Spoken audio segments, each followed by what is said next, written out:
Alright, I am back with another video, and today we're doing something a bit different.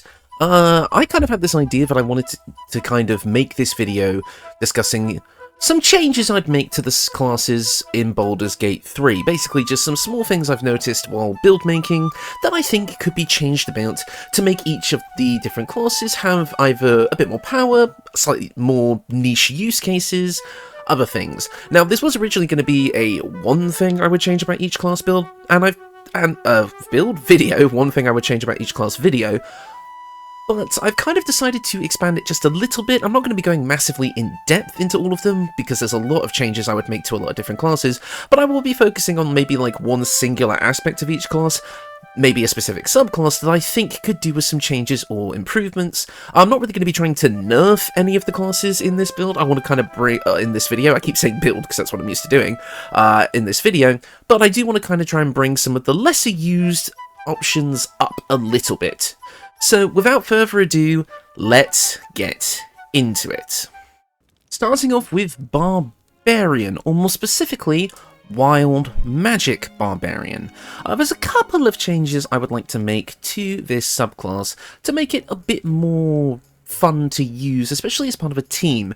Obviously, the kind of like one of the big things you could do would be to add a few more surge effects to the Wild Magic Surge table for Barbarian, perhaps pulling some from the Sorcerer list, such as the Action Surge one. Maybe you can get like an Action Surge once per rage. That could be really fun to roll. Maybe getting the ability to get maybe like the Shield spell. That's another Sorcerer Surge that could fit well here, being able to maybe use Shield once per rage, and then maybe a couple of times per rage, and then also, I think the other one I kind of had a look at would be the Enlarge Reduce one, making you grow bigger or smaller when you rage. That could be kind of fun, because I feel like there's not enough like kind of negative effects in the Wild Magic Surge list for Barbarian, and I can understand why that's the case, but I do think that could be an interesting change. The other thing I would change is the Bolstering Magic features. At the moment, they're really interesting. They can basically give you or an ally Bless for 10 turns.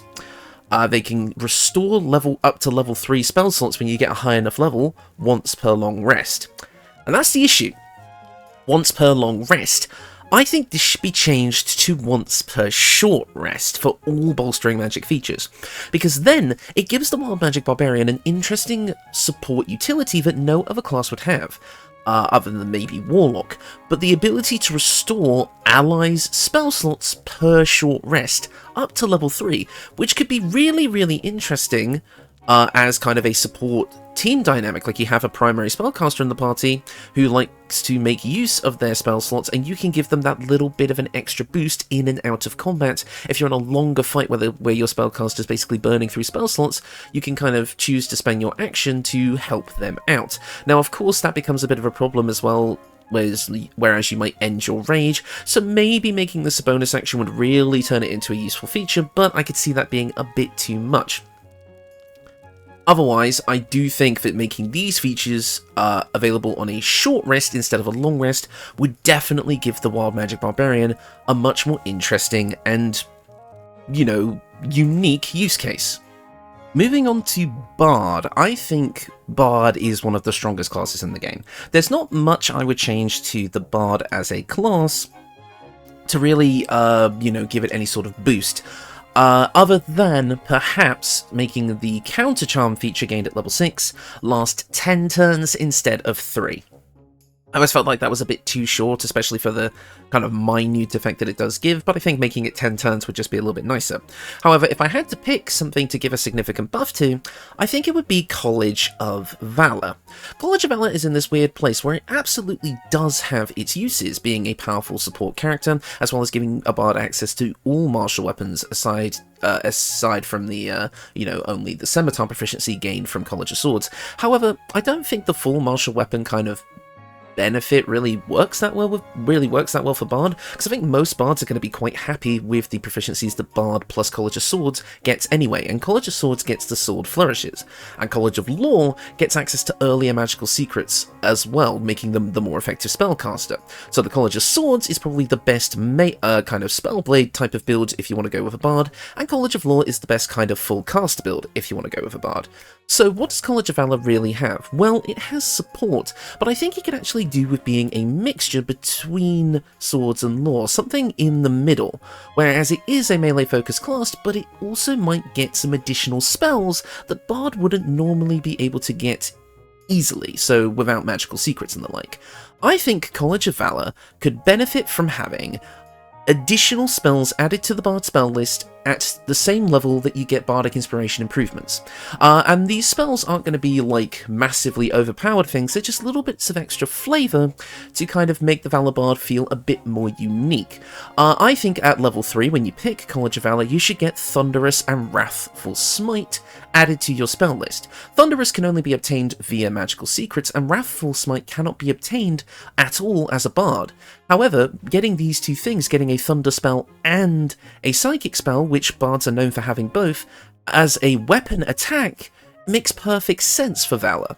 At level 5, I would either play into the weapon thing a little bit more, or the other side of College of Valor, which is buffing and helping enemies, buffing and helping allies with the improved Bardic Inspiration. I would say you could kind of focus on either or, either giving spells like Flame Blade and Magic Weapon. Flame Blade being gotten in another way is always nice, and Magic Weapon just makes a bit of sense here. Just you can spend your concentration to just make your weapon attacks that much more powerful, or you could throw on something like Aid and Prayer of Healing, giving them a little bit of a cleric vibe to allow them to do a bit of support that way as well, making them slightly more effective healers. Maybe you would kind of choose a speciality or something like that, or it would just be one or the other kind of from those spells. And then finally at level 10, you would get I would say some spells that could be interesting to pick up here would be Conjure Barrage, giving you another unique weapon attack that normally is exclusive to Ranger, but would also kind of make sense on a Valor Bard, and maybe even grabbing something like Beacon of Hope or Crusader's Mantle as a way of buffing and making your allies gain more HP and such like that. So just giving, those are just some examples, but basically just giving Valor Bard a couple of extra spells to use to kind of augment either its melee or support capabilities, I think it could make Valor Bard extremely interesting and give it its own special niche in between Swords and Law. Otherwise, as it stands now, it is still a great subclass to pick, but it definitely could use a little bit more just to make it stand out. But really, Bard was definitely the one that did not need changes at all. Next up, we have Cleric. Now, Cleric is a very strong class in its own right. There's not too much you would need to change here, although I think everyone pretty much agrees that Trickery Domain needs a buff. While its spell list is actually pretty good, its basic features do leave a lot to be desired over some of the more powerful features that other classes provide. So, I've not decided to really focus on maybe like the spell list for Trickery Cleric, but definitely some changes to its base abilities. Starting with the level 1 ability, which is Blessing of the Trickster. Blessing of the Trickster allows you to give yourself or an ally advantage on stealth checks, basically until the next long rest, but it requires your concentration. I genuinely think, make it a once per long rest thing, remove the concentration. Just give an ally advantage on stealth checks. That sounds incredibly powerful, but when it's one ally per long rest, like yes, obviously you give this to the rogue, but I do think it would give Trickery Cleric a very niche support option. That, and again, it's only once per long rest, only one ally can get it. I really do think it could give Trickery Cleric, like, a reason to exist, and it would actually make Trickery Cleric a pretty nice level 1 dip for rogues as well. That might be a bit too powerful, so maybe instead it could, if you think until the next long rest is a bit too much, maybe make it until the next short rest, but the ability can only be used once per long rest, making it so you really have to stretch out that short rest if you want to keep it. However, with how much overpowered stuff there is in BG3, Thief getting a second bonus action for crying out loud, I think giving Trickery Cleric a really fun level 1 feature can also work. Now, For the level 2 feature, Invoke Duplicity, I've got something a bit different. So at the moment, Invoke Duplicity basically makes it so you use your concentration for 10 turns to distract enemies with an illusion, attack, and while you and the enemy are within 3 meters of the illusion, attack rolls have advantage for you and your allies. It's okay. It only lasts 10 turns, it costs your concentration, and if the illusion is attacked, it disappears. And if you're attacked and you drop your concentration, it also disappears. So where is the use of this thing? So I've come up with my own version of it. Basically, Invoke Duplicity can now not be hit. It cannot be hit at all. If an enemy attacks it, its attack will just go right through. It will always be a miss. So it cannot be destroyed by being directly attacked. But however, when the illusion is created, all hostile creatures are within a certain range around it, or those who enter its range. I would maybe buff this up from 3 meters to maybe 6 or 9. When those hostile creatures, when the thing is summoned or when they enter its range, the hostile creatures are forced to make an intelligence saving throw that could probably scale with your proficiency bonus in your wisdom, or they will be forced to attack the illusion or have disadvantage to attack anything else. So basically, if they're close enough to the illusion to attack it, they have to attack it. Otherwise, any attacks they make against another creature will have disadvantage.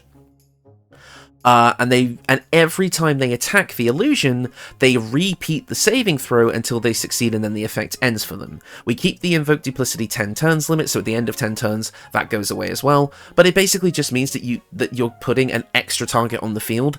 It's basically like a really souped up minor illusion. Basically just making it so that enemies have an extra target that they're kind of forced to attack, which you and your allies can take to your advantage. I think it works quite nicely.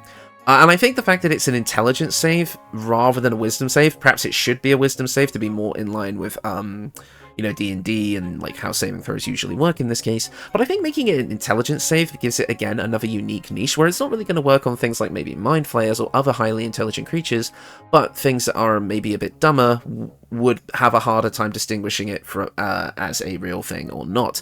I don't know, intelligence or wisdom save, but I kind of like the idea of it being an intelligence save, because again, I think intelligence is quite underused, and I think it could be a really, really fun feature for cleric to use, and it uses your channel divinity, so it's not like you're going to be able to use it all the time. But I think even this makes, between these two changes that I've suggested, I think taking a 2-level dip of Trickery Cleric would actually be extremely viable, and that's how I would improve Trickery Cleric. Let's move on to the next class. So with Druid, while Spores Druid, completely changes the way Druid plays using your wild magic, wild shape charges for something completely different, and Moon Druid goes into the Druid's unique wild shapes kind of mechanic in depth. Circle of the Land doesn't have as much going for it. It leans more into the spell casting side of things for Druid, which is fine, but there is a problem. Circle of the Land lets you pick domains that when you choose them, they give you extra spells. And these are cool, but a lot of the domains you can pick just give you spells that are already on the Druid spell list, which I think is a bit of a problem. There's not enough variety in the spells. In fact, a lot of the domains will repeat spells as well, and while the lower levels aren't so bad, the higher levels are much more egregious. I think Circle of the Land needs more spells from other spell lists, and since we don't have Wildfire Druid in the game, I think some of the Desert Domain spells should be changed to Fire spells. I think at level 3, which we've got here, we should be able to pick up Scorching Ray. At the higher levels, I think we should be able to pick up Fireball, and also another one that I thought could be interesting, again, these are just kind of examples, but maybe the Underdark domain at a higher level could give us Fear, or something like that, more kind of manipulation spells to kind of control the battlefield in a way that's different from things like Spike and Plant Growth. I think stuff like that could really make the Circle of the Land Druid a bit more unique when it comes to playing a Druid, giving you access to spells that you would never normally be able to pick up. But I would also add, at level 11, the ability to choose between one of 3 level 6 spells that I think fit Druid, but are not actually on the Druid spell list. This would be Chain Lightning, Wall of Ice, and Circle of Death. Chain Lightning is usually exclusive to the high-level normal spellcasters like Sorcerer and Wizard. Wall of Ice is exclusive to Wizard, normally, so this would actually give Circle of the Land Druid a really interesting spell to grab. As Circle of Death, Druid does have necromantic things about it. In fact, the domains here do add necromancy spells, so I do think it's worth maybe grabbing Circle of Death as well as a potential option. I just think getting access to a couple of more level 6 spells and an extra level 6 spell outside of the ones you would normally have to prepare would actually be really, really nice for Druid. So overall for Druid, I would just make Circle of the Land have a bit more variety in its spell choices. Next up we have Monk, specifically for Elements Monk. I think most people agree that out of the Monk subclasses, both in Tabletop and in Baldur's Gate 3, 4 Elements is definitely one of the weaker choices. Shadow and Open Hand obviously have a lot of things going for them, Shadow being a more stealthy thing that you can pair really nicely with Rogue, and Open Hand is Open Hand, one of the strongest subclasses in the game. But 4 Elements, well, it does have a lot of fun things to do with it, and it has some unique things that make it work, such as being able to work with Barbarian's Rage. It does have some issues that I think could be rectified to make it a bit more powerful, namely the fact that we get improved casting. Basically, improved elemental casting at level 9 makes all of your or most of your spells get a bit of a buff. But I think it's too little too late. Most of the time it just adds the ability to affect an additional creature if it's a non-damaging spell, and then it just adds another damage die to the damaging spells, and not all of them even get this improvement, but I think that's actually for the best in some cases. So long story short, I think improved elemental casting comes in too late. I would move this from level 9 down to level 6. At level 6, Open Hand Monk gets Wholeness of Body and the manifestation abilities, which are absolutely stupid broken, so I think moving improved elemental casting down to level 6 would allow 4 Elements Monk to come online way earlier, and also make multi-classing a lot more comfortable to do with it. And then in order to kind of, and then I'm not really sure what I would replace the level 9 feature with, if I even would replace it at all. I think I would just make everything come a bit earlier, but I would also make it so that every 4 element spell triggers bonus action unarmed strike, because not all of them do, and I think that in order to give Monk the same versatility without having to blow all your key points on Flurry of Blows and the spells, I think every spell should trigger bonus unarmed strike, because I think the only one I can think of at the top of my head that I know for a fact does already trigger it is Fangs of the Fire Snake, because that counts as an attack, but I don't think a lot of the other ones do, so I would definitely make it so every 4 element spell triggers the bonus unarmed attack, and I would move this feature, improved elemental casting, down to level 6 so that it comes online a bit earlier. Next up we have Paladin. Now there's not actually really too many changes I would make to Paladin. I think it is a really strong class just on its own. I don't think there's too many buffs I would actually want to give it. The main thing that I would like to do, in specifically the case of Baldur's Gate 3, as a pure quality of life feature, I would like it that Oathbreaker can just be selected at the start, like any other oath. I don't think it should be out of the realm of possibility that before your character even arrives on the Nautiloid, they have broken their oath. And I think and I can understand why it might cause some mechanical issues, because the way regaining your oath works in this game is that you choose an oath and then you break it, and then if you decide to reclaim it, you go back to your original oath. But of course, if you start with Oathbreaker, like, what would you go back to? So I think all you would have to do to fix that, though, is just make it so the Oathbreaker Knight asks what oath you want to reclaim when you go to reclaim it, if you didn't have one already, and then you just choose, I want to further my devotion, I want to exact my vengeance, I want to be one with the ancients, like something like that, and you just pick the subclass then. I think that could be just a really nice quality of life change, because at the moment it just adds a little bit of extra faff every time you want to do a playthrough, because if you want to get Oathbreaker you have to go and attack a random NPC like at the very start of the game, and it's just really not fun for roleplay or convenience. So I would just make it so that Oathbreaker can be selected at character creation. The other thing I would change, and this is just a small change, so it's just something for an actual subclass, is I would make it so the Aura of Devotion from level 7 of Devotion Paladin also works against the Frightened condition. So it's Charmed and Frightened, just because I feel like this ability is a little bit underwhelming, especially when other classes have similar features that do affect both Charmed and Frightened. I think it would just give Oath of Devotion a little bit more of a niche when you get to those higher levels, because the other features for level 7 for the other oaths is just way better.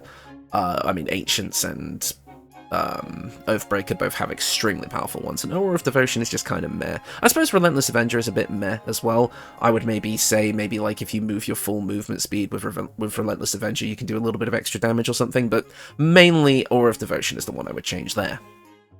Next up is Ranger, and there is one criticism that I've had of Ranger that has been prevalent throughout my entire channel, and that is the fact that Bestial Fury, the ability that allows your companion to do an extra attack as a Beastmaster Ranger, is obtained at level 11. Like, don't get me wrong, I know why this is the case in Tabletop, but in BG3, it is way too late, because by that time, you're one level away from pretty much the end of the game, and as such, your companion is going to feel much, much weaker until that point. I would personally move Bestial Fury down to level 7, alongside the, exceptional, like, what is it called? The exceptional, the exceptional training feature. Basically just getting the extra attack at level 7. This is going to allow for better multi-classing, it's going to allow, this class to feel a lot stronger in the earlier levels. It's just going to feel so much nicer. However, I would also give Beastmaster Ranger a completely new level 11 feature. I would give your Beast Companion a bonus to their attack, damage, and saving throw rolls equal to your Wisdom modifier.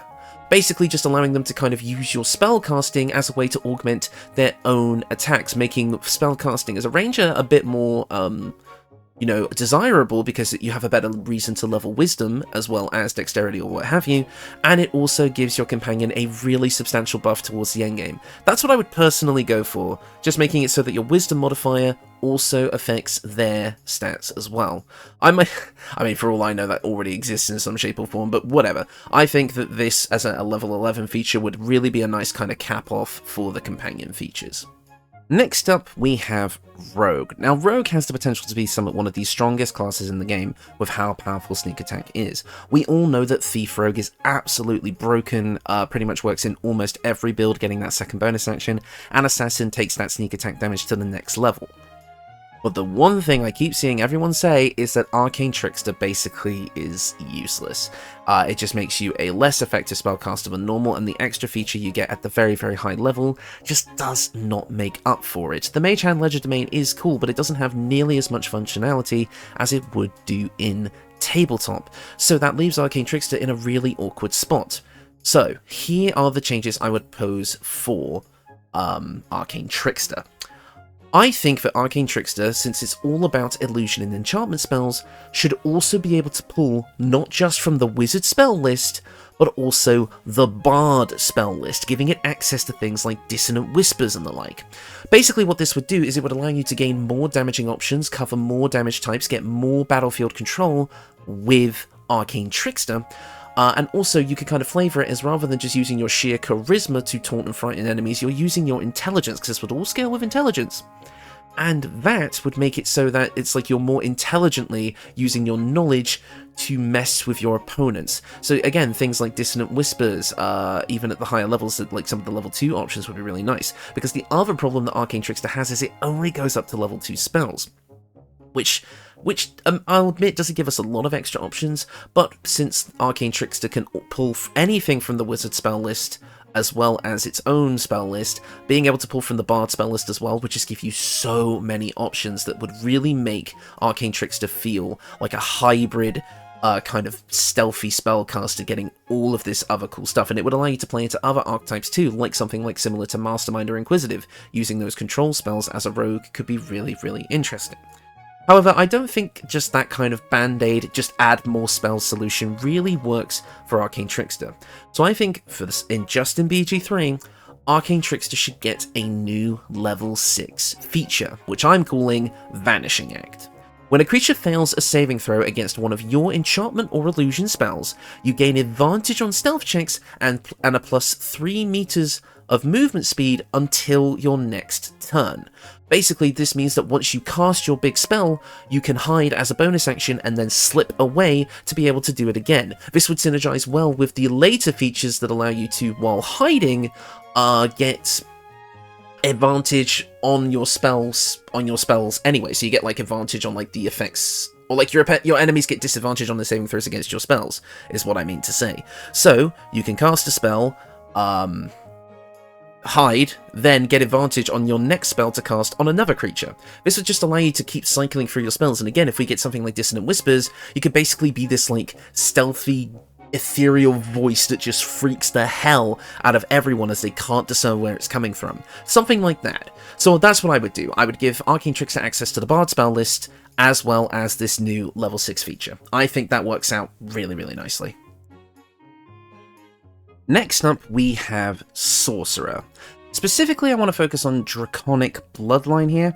I think both Wild Magic and Storm Sorcery are actually okay as they are. They could probably both do with maybe like a slight bump here or there, but I think Draconic's Bloodline, while it is fine, could definitely use something to just make it a bit better. Even though it does have its uses, and the level 1 features are really nice, I think it could just use a little bit more to make it really feel like the Draconic Elemental caster that it's meant to be. I would start by making the Elemental Affinity Resistance completely unconditional. At the moment, you have to spend a sorcery point after casting a spell that deals the same type of damage as your Ancestry. Just give me the unconditional resistance. If I choose fire at level 6, give me fire resistance. If I choose acid, give me acid. All that sort of thing. Just make this resistance unconditional. I don't know why you have to jump through hoops just to get a temporary resistance. Like, Storm Sorcerer gets lightning and thunder resistance unconditionally at level 6. Let me get at least one resistance of my choosing. Crying out loud. There are a couple of other changes I would make as well. I think everyone has suggested this change for Draconic Sorcerer, so I'm not saying anything new here, but I think at least at level 6 as well, you should get one level 3 spell matching the Ancestry chosen, similar to how you get a level 1 spell at level 1. So Draconic Sorcerers could get Fireball. Lightning Draconic Sorceress could get Lightning Bolts. Just give me another spell that works for this. And I understand that not all, not all level 3, not all elements have level 3 spell representation, but then of course you can get creative with that, find other ways to do it. And as a final aside, please add Fire Shield to the Sorcerer spell list. Why is it not there? It feels wrong. Please add Fire Shield to the Sorcerer spell list. Please. And next up, the class that inspired this entire video, Warlock. Warlock is a great class. It has a completely unique playstyle compared to every other class in the game, unique features, the invocations, everything about it is great. But in BG3, there is one thing that clearly is lacking compared to everything else that Warlock gets, and that is the third pact boon, Pact of the Chain. You've seen me use Blade and Tome in so many builds over the almost year I've been doing this, and I've used Chain maybe twice. I think I've used it once and recommended it as a kind of fun flavor option once. Like, it's not good. It gives you Find Familiar, and the ability to use 2 extra familiars, being a Quasit and an Imp, but you can get a Quasit through Shovel, which is a side quest, and you can just get that for free anyway, and the Imp is the only thing here that's unique, but the problem is, they suck! They go down in one hit, even in the early game, and your level 5 feature, all it does is give them extra attacks. So, there is a really, really simple solution here that makes this still a fun feature to pick that is unique, and gives another niche to Warlock. Just make the stats of all familiars summoned with this feature scale with your Warlock level. Similar to Beastmaster Ranger, but obviously not quite as powerful. That way, they get extra attack at level 5, meaning even with my improved Beastmaster feature, they technically get that slightly earlier, and even though they would still have weaker stats overall, the fact that you get to just keep them around on the battlefield for longer, they have a bit more of a substantial impact on the fight itself. It just makes so much sense. Just make the Find Familiar stats scale with your Warlock level. And I can also create really fun things where you can have just a pet Find Familiar outside of these two, with like a cat or a frog or a bird or something that just sticks around and isn't instantly killed. Like, I'm not saying you need to get into like the crazy levels that Beastmaster gets towards the end where they have like upwards of like over 100 HP, but just having something maybe by level 12 just like in this 50-60 range could just make and just a little bit of a bump to their, like, damage could just make them a lot nicer to have around. I would also, as part of the level 5 feature where you get Deepened Pact, which allows them to get extra attack, which with these changes is great, I would also add an extra familiar summon, one that cannot be obtained by any other class in the game that already exists in BG3, so it would be very easy to implement. The Hell's Boar. Basically just a boar, similar to Beastmaster Ranger's boar, but it's got that kind of infernal vibe, has a bit more HP, has a bit more attack power, a little bit more AC, and can just do a bit more damage, and just be a unique summon that only Pact of the Chain can get, aside from Imp. Me personally, I think that would be a really nice way to make Pact of the Chain really stand out as an option for Warlocks, giving you that kind of summoner vibe. But take or leave the Hellsboar thing, just make the stats scale. That's all I ask. And finally, we have Wizard, specifically Illusion Wizard. I think Wizard has the most room for changes with the vast amount of subclasses that could all do with little tweaks here and there, but I think Illusion is the one with the most problems. Its level 2 feature just gives you the ability to cast Minor Illusion as a bonus action, something that other classes get and can technically make better use of than Wizard can. Whereas Illusion Wizard just gets that at level 2 and that's it. I mean, come on, other subclasses give you, like, a Sculpt Spell and Portent, for crying out loud. Minor Illusion as a bonus action, that's all you get. And all you get at level 6 is See Invisibility. What? The main thing that Illusion Wizard gives you is its level 10 feature, Illusory Self. Once per short rest, you can magically fashion an illusory duplicate of yourself when you are attacked, causing your foe to automatically miss that attack. That is a once per short rest limit at level 10. That's not good enough. I'm going to do something crazy. Let's move Illusory Self down to level 2. The feature you get right when you get the subclass, and keep Improved Minor Illusion as well. This just makes it so that you have that thing that is unique to you, the ability to automatically dodge a single attack once per short rest. For a really squishy wizard with low hit die, that's really, really valuable and gives Illusion a genuine niche that makes it worth picking in certain builds.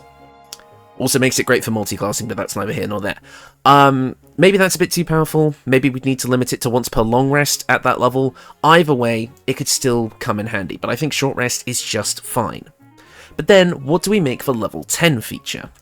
I would say that the level 10 feature should be to make hostile creatures have disadvantage on saving throws against illusion spells. It's a very simple band-aid fix, but honestly, as a kind of the final subclass feature for Illusion Wizard, I do think it works. So yeah, I would just say move Illusory Self down to level 2 feature, and then just make it so that at level 10 your illusion spells are more likely to succeed. That's it. That's all I'd do. It's such a simple fix, but it really, really works. So yeah, that is the change I would make to Illusion Wizard, and again, I could tackle the other subclasses maybe in a future video. And that is it. That is some of the changes I would make to each class in Baldur's Gate 3. Let me know what you think of this video, and be sure to suggest your own ideas in the comments section below. I really would like this to become kind of a discussion about what sort of changes we could make to the other classes. I'd love to hear your ideas, what you would add, what you would remove, what you would buff, what you would nerf, whatever you desire. And if you made it to the end of this, thank you for taking a chance on this little experimental video of mine. I really want to be able to do more kind of varied videos like this, and I feel like this video was definitely a kind of a mini sort of way to kind of jump into the foray with that. Okay, that is going to do it from me. Thank you all so much for watching, and I will see you all next time.